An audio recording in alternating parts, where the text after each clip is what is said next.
Hey, good afternoon, everybody. Uneducated Economist here. So let me ask you guys something. You ever hear of MMT, the modern monetary theory? So yesterday I get an email from one of my viewers asking me my opinion about MMT, and he suggested that I watch the Jimmy Dore show in this interview with Stephanie Kelton. And to be perfectly honest with you, I want to wrap my head a little bit more around MMT and Miss Stephanie Kelton's work before I give you an opinion about it, because I'm having a really hard time understanding deficits just don't matter. And part of the argument that they use inside of this interview is a testimony coming out of Congress with Alan Greenspan. So this has got to be like 12 years ago. And it's talking about Social Security and the benefits and whether or not there should be an alternative to Social Security. This is what Paul Ryan has asked Alan Greenspan. And of course, Greenspan answers back, no, of course, the government can pay all the bills it wants, no matter the size of them, as far out into the future as you want to go. And he goes on to say, but how do you set up a system which ensures that the real assets are created, which those benefits are employed to purchase? Okay? And now, if you know anything about Alan Greenspan, he is incredibly confusing when he speaks, right? In fact, one of his famous quotes is that if I made myself particularly clear, you've probably misunderstood me. So when he says, how do you set up a system which ensures that real assets are created, which those benefits are employed to purchase? Benefits are employed to purchase. Benefits are employed.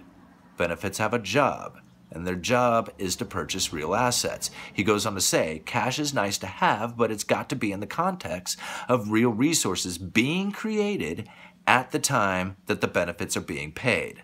Okay? Cash is nice to have, but it's got to be in the context of real resources being created at the time the benefits are being paid.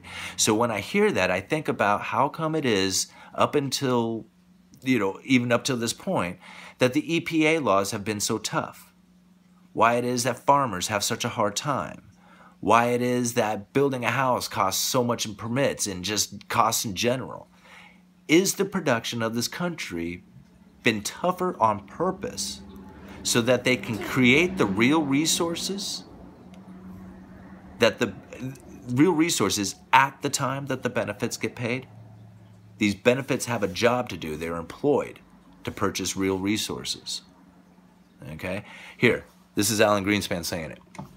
How do you set up a system which assures that the real assets are created, which those benefits are employed to purchase?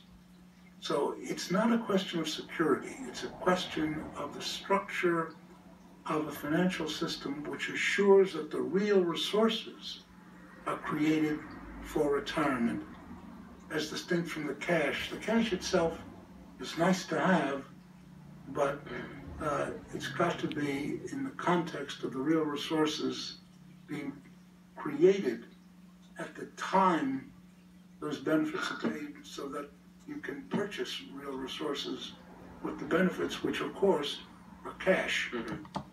So you get that? Real resources being created at the time the benefits are being paid.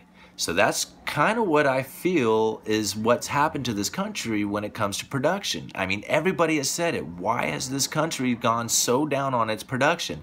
Has it been done on purpose? Has it been done on purpose so that they can create the real resources at the time the benefits get paid? Anyway, I thought that was an interesting conversation that we could have over that topic. Uneducated Economist, you guys let me know.